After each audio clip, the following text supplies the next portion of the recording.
Good morning, Joel. Canton Club Circle is underwater right now. There's some people who already left, but I'm being told that there's some people that are still in their homes, even though the water is very high. Now, joining me to talk more about this is Scott Johnson. Good morning, Scott. How are you? Good morning. Now, I know that you're the owner of a towing company. Talk to me about some of the work you guys have been doing yesterday and what you're going to do today. Yes, really trying to get out some of the personal stuff. We're towing out TVs, furniture, their cars, sometimes their cat and dog. But there are a couple folks that's still left in the, staying in the houses afraid of looters. Now, just talk about how heartbreaking this is, because I know we were talking earlier about some people who could lose it all. Yes, I met a 74-year-old lady yesterday, and she has lost everything. All we got out of the house was just her clothes, her shoes, and how she's going to rebuild at this age, I don't understand. No. And I know you've actually went inside these homes, and just looking on the outside, we can see how high the water is. Just describe what it looks like inside the homes and the damage. Some of the homes is starting to get into, on the backside, is starting to creep in the houses, probably floors. Some of the walls are probably going to be damaged. You know, all the fences, the waves, you know, the fences on outside the house. It's just devastating. I bet. And how long are you guys going to be out here today? I know you guys haven't started yet this morning. You're waiting until daylight comes, and you have 2 more crews coming out here to join you. How long are you guys going to be out here helping people out? Probably going to be to dark. You know, as long as it takes, you know, try to get some of these folks out. Now, do you have any advice for some people that are still inside their homes that do not want to leave because they feel like their home is all they have? Yes, please let us help you and try to get you out. And, you know, it's not worth losing your life over. Awesome. Thank you so much, Scott. We appreciate all the work that you're doing. Now, as you guys heard Scott just say, there's a number of people that are still inside their homes. The water is up extremely high. If you do live in a neighborhood with flooding, please call 311 and they can help you with evacuating or help you with even some of the damage. Just make sure you give them a call, and please avoid being in any flood water, whether it's inside your home, whether you're in your car driving, avoid being inside any flood water. In Jackson, Shalika Powell, 16 WAPT News. All right, thanks so much, Shalika. Definitely heartbreaking, but good to know that people like Scott are helping folks in those neighborhoods that are being affected. But we also caught up with some homeowners in the Rollingwood subdivision who are taking precaution this morning. They say the water is moving more quickly than they expected. One family has already put furniture on cylinder blocks, and they're moving other valuables into storage. The Rollingwood subdivision is off of Old Canton Road. Not waiting until the last minute to leave. My husband and son probably will, but I'm going to go ahead and go with the dog. The dog and I are leaving. I did hear that it may be cresting a little lower than expected, so, you know, praying for that to happen, and, you know, just hoping we don't get water in the inside. You know, if we do, we're ready for it. We're moving stuff upstairs. City leaders say streets in the Rollingwood neighborhood flood when the Pearl River reaches 37 feet. Well, just down Interstate 20 from Jackson, the Big Black River is also nearing a record crest. Several residents along Old Highway 80 near Edwards are trapped in their homes due to the rising water. Crews with Hinds County Emergency Management and the Mississippi Department of Wildlife, Fisheries and Parks are bringing in boats to rescue people who are trapped. Down the road here, right down the road here, it's probably about 20 feet deep. The water is right now. It's never gotten up more than that.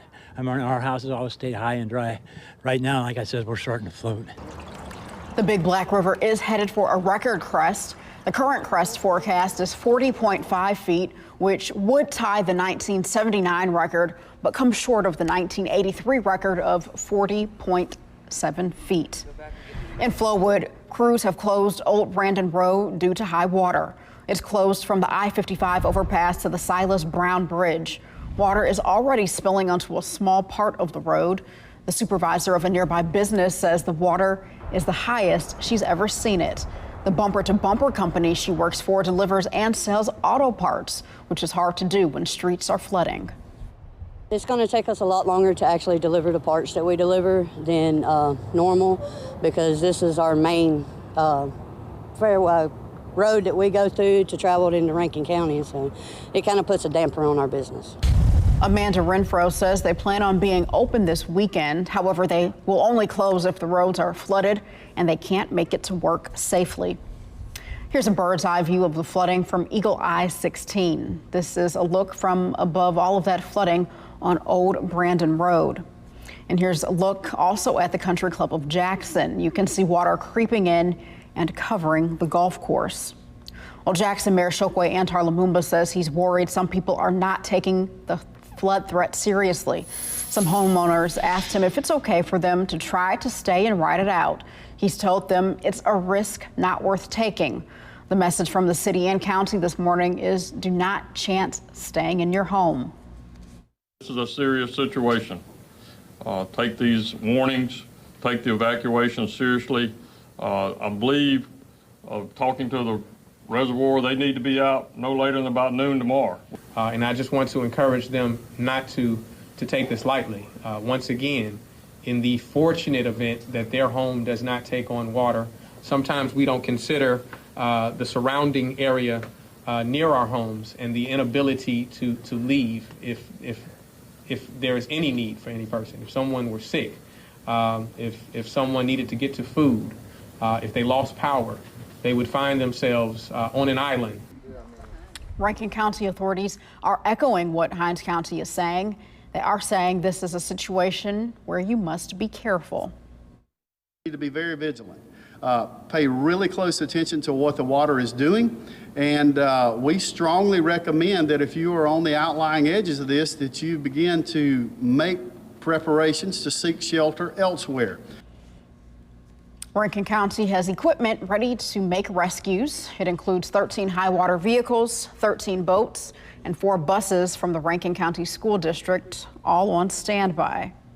Well, here's a look at some of the floodwaters we captured yesterday along the Jackson-Flowood line. You can see the river rising as we cross the bridge. There's standing water in front of several businesses and some people packing up and moving to higher ground. The city of Richland is also bracing for flooding. We spoke to some business owners in the area who talked about an area that leaders are concerned about. Well, they've shut down Walker Circle, as you can see behind us, and the water's going to rise, possibly up and close our apron here that we're standing on now, so that could affect our business. We may have to close. We're going to start moving inventory, stacking inventory on top of other inventory. The things that can't get wet, we're going to move those to higher ground, move our equipment up and out.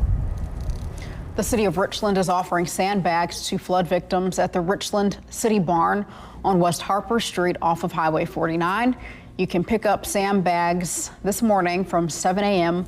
until 3 p.m. And here's a higher look at Richland using our Eagle Eye 16 again. You can see the water around several buildings and businesses in the area. Happening today, the Mississippi Emergency Management Agency will be giving an update on the Pearl River flooding in Jackson. It will be at MEMA's headquarters in Pearl beginning at 9:45 a.m. Governor Tate Reeves and MEMA's director, Greg Michael, are expected to front the meeting. The Jackson Police Academy and Red Cross are teaming up to help flood victims. The Red Cross is offering shelter at the Jackson Police Training Academy. The building is located on Charles Street in Jackson. Services on a first-come, first-served basis. This shelter can accommodate up to 300 people. We do have an overflow shelter that's being set up now that if we exceed our limit, that they can go to another shelter. Pets are not allowed in the shelter. However, the Red Cross is partnering with a local animal shelter to help with your pets. You can expect delays getting your garbage picked up because of the Pearl River flooding. Road closures may prevent crews from getting trucks out. Directors say service may be impacted in the city of Jackson as well as Hinds, Rankin, and Madison counties. Waste Management will resume normal operations as soon as impacted areas are safe to operate.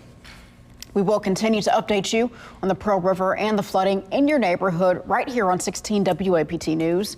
For alerts, shelter, and other flooding emergencies, download the 16 WAPT mobile app.